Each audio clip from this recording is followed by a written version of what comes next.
There are many fantastic footwear cities in this world, places that make and sell sublime boots and shoes, but it's quite possible that none can match Tokyo.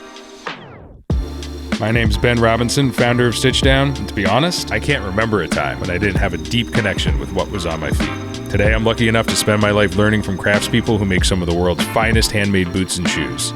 Every day, I get to deepen my understanding of the skill and artistry and toil it takes to make something exceptional, which this time has led me to Tokyo to visit factories, stores, and workshops for 3 days straight and learn as much as possible along the way. This is Soul Searching.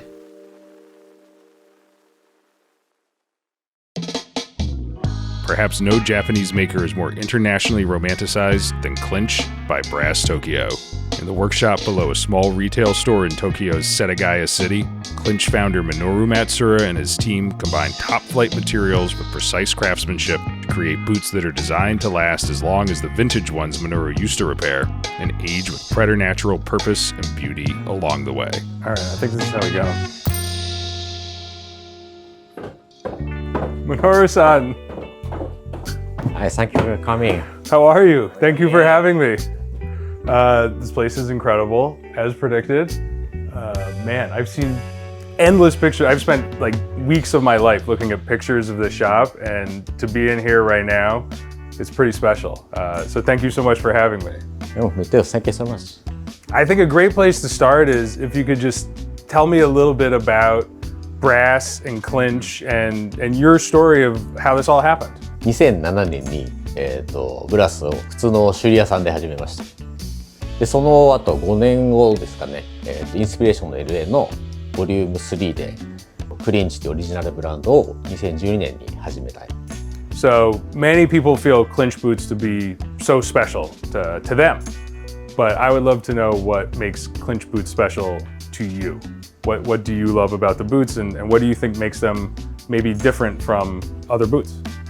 まず5年間もうリペアでもう様々なヴィンテージとかアンティークとか言われるような分類されるような靴を結構うち持ち込むことが多いんで、そこからインスピレーションを得て作ってるっていうのはあるんですけど、量産靴、ただの量産靴にならないように手仕事の良さを生かしながら機械を使ってものを作るっていうことをしてて、で当時おそらくもうなくなってしまってたであろう作り方を模索しながら今作ってるっていう感じなので、ハンドメイドでありながら、要所要所でマシンも使ってうちなりの量産の仕方というかうちなりの数を作ってるっていう感じなんですけど、それでもやっぱりまだ全然こう、ニーズには全然追いついてなくて、もう全然作れない数はやっぱりどうしてもなかなか作れないんですけど、なんか理想の形みたいなものを目指してやってるって感じですね。What constitutes handmade and bootmaking can be blurry. Even the uppers of true bespoke footwear tend to be stitched with the sewing machine. We'll get a closer look at Clinch's approach in an upcoming soul-searching episode. The construction is very, very solid and quite beautiful, but the boots are also light, which is not easy to do, right? To make something that is both lightweight and really gives you that confidence. I mean, these cowboy boots are so cool. So where did you get the inspiration for these cowboy boots?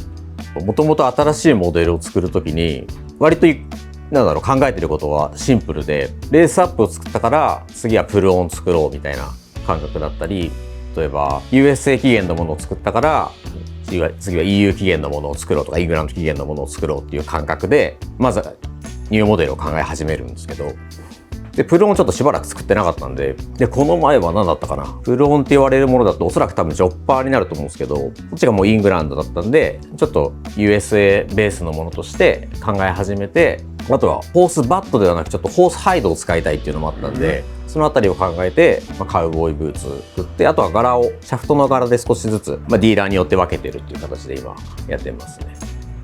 Minoru's cowboy boots display the ongoing influence historic American footwear has on Clinch designs, from classic military patterns to early 20th century athletic shoes. But as we've seen throughout Tokyo, creating a unique engineer boot, first worn by American workers including shipbuilders, and later adopted by motorcyclists and Marlon Brando, can be the perfect boot to build a brand around. The engineers, which we've seen a lot of in Tokyo, but the Clinch engineer is really, I think, one of the early Japanese engineer boots that really got everybody excited. おそらく一番最初レースアップをほとんどもう試作みたいな形で作って、エンジニアブーツがおそらく第1号みたいな形のモデルになってるんですけど、ドレスシューズの木型を使って、ワークブーツを作るみたいな形のイメージで作ってるんで、本当に一生ドレスシューズを作ってるのと同じような木型で、木型自体が全部自分で削るんで、どうしてもオリジナルにはなるんですけど、できるだけこうシンプルでクラシックなスタイルを保ちながら、フィッティングがある、抑揚ある、こうプルオンだけどビチッとしたフィッティングを目指して作ってるっていうので、結構みんな好きですね。よくニーズはいただく形になりますね。Great, man. They look so good. Maybe I could try on some boots? Yeah. Okay. I have to see this one. Please try. Yeah. Let's try these. So I grabbed this one. Same boot. Yes. Ooh.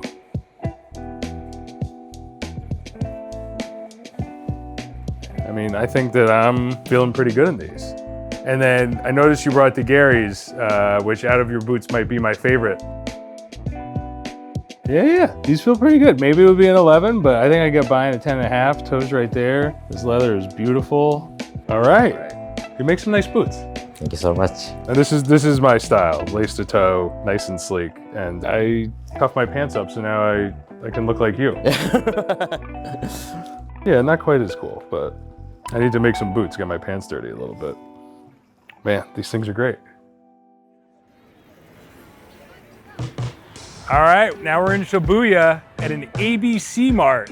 You walk around Tokyo for a day, you're gonna see 50 of these things. One of the biggest retailers for footwear in Japan, and they sell everything. But also, they own White's Boots and Danner Boots, two great American bootmakers. And they have an incredible amount of Japan-only models right there upstairs at the Stumptown shop. We're gonna meet Ty, who worked at White's making boots for 7 years before coming back over. Let's go see him and a whole bunch of boots.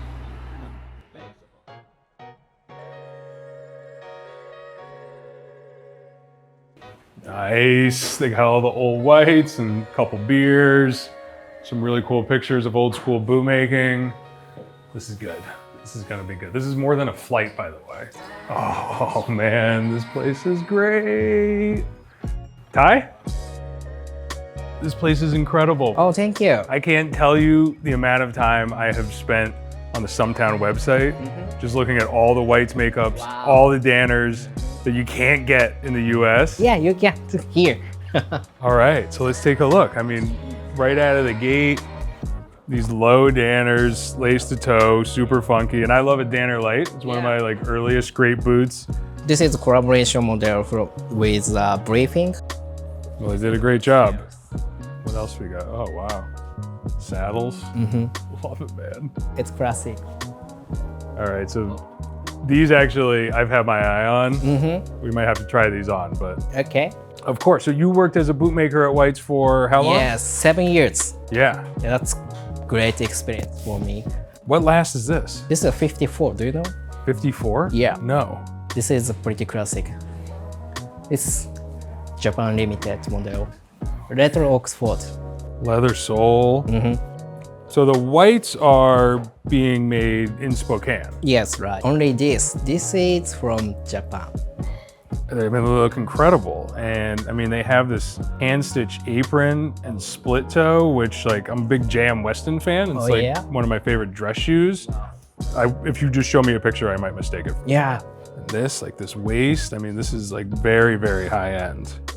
And is this something that you're working on or one of the other bootmakers that was over in Spokane? Not all. So the one guy making these ones, we just finish it here and just hand sewing here. Yeah. Okay, so the uppers come over. Yeah. Just ready for you. These things are incredible. They look even better in person, I gotta say. What last is this? It's a C461. This is C461. Yeah. It renders a lot differently with the split toe, but you see the little bump there. Look at these. Oh, do you know this razor? It's a brown chrome XL. Really? Yeah. I don't know how long this a pretty long time. Yeah, I think so too. Yeah, I mean, the heel is gone, but I think these have been through more than one sole. What are these? Oh, these are old Danner caulk boots? Yeah. Careful. I almost injured myself a number of times at the Clinch factory this morning, and now I'm putting myself in danger all over again. Oh, you got it. We gotta talk about these for a second. Yep. So this is crocodile? Cayman. Cayman. Yeah, it's small crocodile. Yeah. These are cheap. No. No, they're not cheap. And then this is the repair shop. Yeah. Can we pop in there? Yeah, of course. All truly great footwear is designed to be repaired, resold, or totally rebuilt. Over 20 billion pairs of shoes are made worldwide every year. Most end up in a landfill before long. But recraftable footwear can be loved and worn for decades, or even passed down through generations. And will you do anything, or like white Stanner, Red Wing? We can do everything, but not so much. So the dress shoes. Sure. Yeah, it's different. Yeah. And do you have a lot of pairs coming through here? Yeah, about 1 week we will get 20, 30 pairs. ABC Mart has many stores in Japan. Yes. They can accept from customers repair boots and send to us. They send them here. Yeah, it's good connections. So for customers and for us, it's good. Yeah, and I mean, just promoting this Yes. kind of footwear and recraftability. Yeah, right? bring to ABC Mart and they ship to us and ship back. That's great. It's a fantastic service. It's easy. It really is. I mean, it's tough to find a good cobbler, you know? Mm-hmm. It really is. What if we go try on those Danners that I picked up before? Is there any way I could try some shoes on? Of course.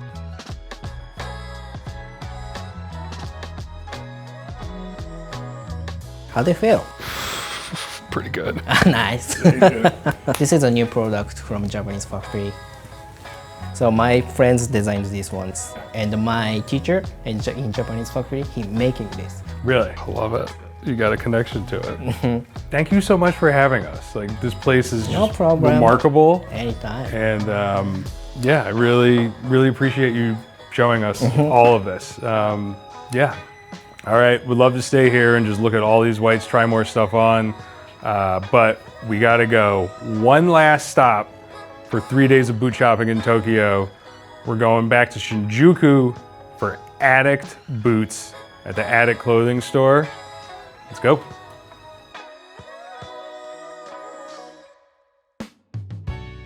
All right, here we are. Last stop after 3 days of boot shopping in Tokyo. Can't believe it's over, but this one's gonna be good. We're at Addict Clothing in Yotsuya near Shinjuku to meet Satoshi Ishijima, who started Addict after an obsession with vintage British motorcycle jackets, which grew into him producing motorcycle jackets, which grew into a boot line, and I can't wait to see it. Let's go. Satoshi, Hi, how are you? fine. Well, look at all these bikes. All classic British motorcycles, mostly 20s to 70s. Yes. People say 70s and 60s is classic and vintage, but true classic is 20s, 30s. Yes, yes. Is this the shop back here? Yeah, sure. Sorry, but messy.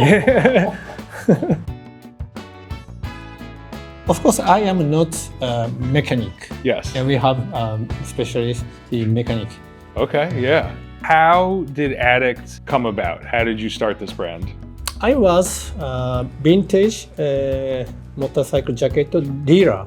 Yes. Yes, but I made my original jacket maybe 2010, and I made first my engineer boots maybe 10 years ago. Okay. Yeah, so I have 3 sections for leather jacket and clothes and boots and motorcycle. Yes. Yeah. Wow, here they are.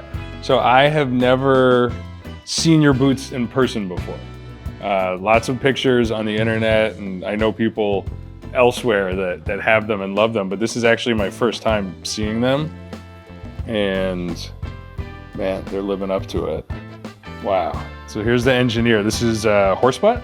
ホースバット and ホースフロント Yes. を使い分けるメーカーが多いと思うんですけど、うちは、馬の反対、レザージャケットの場合反対を何枚か使うんですけど、反対のフロントとバットのところを両方組み合わせてデザインによって分けたり場所によって変えてるので、彼の言うそのホースバットかそうじゃないかっていう質問で言うと両方組み合わせてるって感じですね。One of my favorite parts of Addict boots is the stamp, which I think is present on all of them or most of them. And yeah, there's something really so cool about it. And I imagine that, it starts to wear away a bit as the boot gets older. I misunderstand. I saw your post about the logo. Yes. I thought you don't like the logo. Normally. So maybe this is a language barrier. Okay. But yeah, normally this isn't something that would appeal to me. Yeah. But I think it's so well done, and it's more than branding. It makes it feel vintage in a number of ways. And you saw the post. Oh my God. I'll read you the post, and maybe we can get it translated so you'll understand it. I do like the logo. I like your logo on the boots. Okay. He's catching up with me. These tall boys are really fun. Sprung toe, double midsole here. Yeah. Only front, double. Again with that little Western half sole, but this is a great height for a boot. This is thinner too, called CL raft. This is more voluminous and called ST raft. ST last. Yes, this is difference too. Yes. Yeah. Oh, this one's fun. Yeah, this is Chelsea and local short Chelsea. Yes, but different raft, ST and CL. Okay. And then I noticed these that they're not the boots, but they're kind of a monkey shoe. Yes, this is new one for this summer. Maybe next month. These are really cool. 僕がブーツをデザインというか構築するときは、僕がじゃあいわゆるトラディショナルなブーツブランド、アメリカでもいくつかありますけど、あんまり履かないんですよ昔から。ちょっとラキッドすぎるというか、ギア的な見た目が強いので、だけど綺麗めなブーツとかデザイナーズブーツってやっぱり履いてこなかったんですね。で、昔はその中間のものがあんまりなかったので、それで作り始めたのはあるんですけど、ギアのようなタフさはあるけど、デザイナーズみたいなちょっととんがったところというか雰囲気というか佇まいがあるもの、そのバランスをうち洋服もあとそれがバイクがアメリカかイギリスかはちょっと関係ないですけど、なんとなくそのバランスを常に洋服でも靴でもジャケットでも追い求めてるので、そのバランス感を大事にしてますね。素材選びからこの見た目の感じからってところです。But yeah, I think that you nailed that balance really well, and I think something amazing about people making and selling boots in Tokyo is that it's always very personal to them. And I think that that's one of the things that I've learned over the last 3 days, and new but reaffirmed, is that personal input to the footwear makes something very, very special. That personal inspiration and passion is a crucial piece of what makes Tokyo's boot culture so unique, alive, and varied. But after 3 days, the common threads are also clear. Craftsmanship, quality, consideration of the smallest details, and pushing boundaries just the right amount. This unique synthesis of subtle personal twists and time-honored methods is a massive part of what makes Tokyo's footwear scene as remarkable as you could find anywhere in the world. That's it. I gotta go home. So thank you for following 3 days of boot shopping in Tokyo. If you haven't watched the other videos, watch the videos wherever they are. But this has been absolutely fabulous. We've learned so much. Met some of the most interesting, passionate people that I've ever come across in my entire life. And I'm just thrilled that they're out there making some of the best boots in the world. Come to Tokyo. See this for yourself. It's not to be missed. That's it. I'm Ben from Stitchdown. I'm gone.